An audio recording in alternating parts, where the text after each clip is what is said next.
warahmatullahi wabarakatuh adik-adik. Halo, apa kabar? Nah, sebelum kakak memasuki pelajaran hari ini, alangkah baiknya kakak mengecek kebersihan terlebih dahulu. Nah, sudah bagus, tapi masih ada sepatu yang berserakan. Nah, sekarang ketua kelas memimpin doa terlebih dahulu sebelum pelajaran dimulai. Silakan doa dimulai.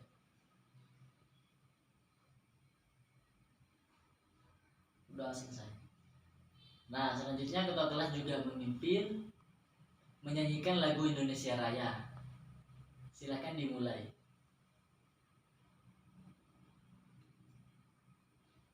Selesai. Nah, sebelum memasuki materi pelajaran hari ini, kakak absen terlebih dahulu.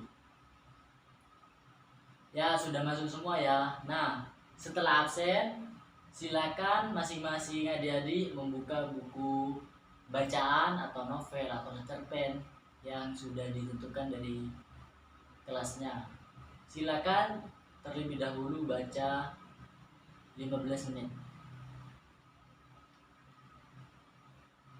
Nah, setelah selesai, Bapak akan memasuki materi yang berjudul hubungan makhluk hidup dalam ekosistem. Nah, kakak hari ini akan menjelaskan simbiosis pada makhluk hidup. Yang pertama, hubungan khas antara makhluk hidup atau simbiosis. Makhluk hidup satu dengan makhluk hidup lainnya memiliki keterhubungan tersendiri. Hubungan antar makhluk hidup yang satu dengan yang hidup yang lainnya disebut dengan simbiosis. Hubungan khas makhluk hidup atau simbiosis dibagi menjadi 3, yaitu simbiosis mutualisme, simbiosis parasitisme, dan simbiosis komensalisme. Nah, kakak akan menjelaskan ketiga simbiosis tersebut. Yang pertama, simbiosis mutualisme. Simbiosis mutualisme merupakan hubungan antara makhluk hidup yang saling menguntungkan. Nah, di sini hewan dan yang hewan satunya saling menguntungkan. Nah, contoh hewan yang saling menguntungkan yang pertama, kupu-kupu menghisap madu dan nektar yang ada di dalam sari kelopak bunga untuk dijadikan makanan. Sementara bunga mendapat keuntungan karena proses penyerbukan dibantu oleh kupu-kupu.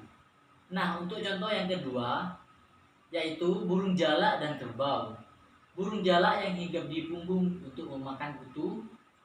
Jalak menguntungkan terhadap hewan kurban karena kutu yang ada pada tubuh kerbau jadi habis. Dan kerbau menguntungkan pada burung jalak karena kutu yang ada pada tubuh kerbau dapat menjadi sumber makanan dari burung jalak. Nah, contoh yang tadi bunga dan kupu-kupu, dan yang kedua burung jalak dengan kerbau. Kedua, simbiosis parasitisme. Simbiosis parasitisme ini merupakan hubungan antara makhluk hidup yang satu diuntungkan dan yang lainnya dirugikan. Nah, hubungan antara makhluk hidup ini biasanya hanya menguntungkan salah satu makhluk hidup saja. Contohnya benalu. Hubungan antara pohon benalu dan pohon mangga, namun saat ini kita menganalisis langsung benalu yang hidup menempel pada pohon mangga mendapat keuntungan dengan menyerap makanan dari pohon mangga. Dari hal tersebut, kita dapat menyimpulkan pohon mangga dirugikan karena cadangan makanan yang ia miliki habis. Untuk contoh yang kedua dari simbiosis parasitisme yaitu tali putri dengan tanaman pagar.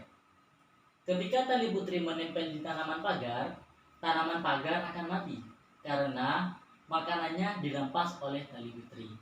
Nah, contoh yang kedua tadi kakak sebutkan lagi. Yang pertama, hubungan antar pohon mangga dan benalu. Dan yang kedua, hubungan antar tali putri dengan tanaman pagar. Dan yang ketiga terakhir, simbiosis komensalisme, yaitu hubungan antar makhluk hidup di mana yang satu dengan yang lainnya sama-sama tidak menguntungkan. Biasanya hubungan antara makhluk hidup ini tidak menguntungkan satu sama lain. Contohnya ikan remora dan ikan hiu. Ikan remora adalah ikan kecil yang sering menjadi makanan ikan lain. Ikan hiu adalah ikan yang sangat besar dan diakui oleh ikan-ikan lainnya. Ikan remora ini sering mengikuti bahkan menempel pada tubuh ikan hiu. Dengan demikian, ikan remora merasa aman karena terlindungi oleh ikan hiu yang begitu besar. Sementara itu, ikan hiu tidak dirugikan karena keberadaan ikan remora di sekitarnya tidak menjadi beban bagi ikan hiu. Dan contoh yang kedua, ikan remora dan hiu yaitu antara bunga anggrek dengan pohon inang. Juga termasuk contoh simbiosis komensalisme, di mana bunga anggrek tumbuh menempel pada pohon. Bunga anggrek mendapat keuntungan dengan makan sisa-sisa kotoran kayu, sementara itu pohon inang tidak mendapat keuntungan dan tidak dirugikan. Nah, kakak akan menyebutkan lagi contoh yang tadi. Yang pertama, hubungan antara ikan remora dan ikan hiu. Dan yang kedua, hubungan antara bunga anggrek dengan pohon inang. Nah, dan yang kedua yang B, hubungan antara makhluk hidup dan lingkungan. Sebelum kakak lanjut menjelaskan, apakah kalian paham atau ada yang mau ditanyakan? Baik, kakak akan lanjut. Setiap makhluk hidup pasti membutuhkan makhluk hidup lainnya. Tidak bisa kita pungkiri, pasti ada keterkaitan tersendiri antara makhluk hidup dengan hewan. Hewan hidupnya tergantung pada tumbuhan, karena hewan memakan tumbuhan. Setiap makhluk hidup menimbulkan makanan untuk melakukan kegiatan hidupnya. Makhluk hidup yang dapat membuat makanan sendiri adalah tumbuhan hijau. Karena dapat membuat makanan sendiri, tumbuhan hijau disebut produsen. Manusia dan hewan tidak dapat membuat makanan sendiri. Manusia dan hewan makan tumbuhan atau hewan lainnya. Karena manusia dan hewan memperoleh makanan dari makhluk hidup lain, berikut manusia dan hewan disebut konsumen. Ada tingkatannya. Yang pertama, konsumen tingkat pertama, yaitu hewan atau makhluk hidup yang langsung akan tumbuhan atau produsen. Tingkatan yang kedua, konsumen tingkat kedua, yaitu hewan-hewan yang makan konsumen tingkat 1. Dan yang ketiga, konsumen tingkat 3, yaitu hewan-hewan yang makan konsumen tingkat 2.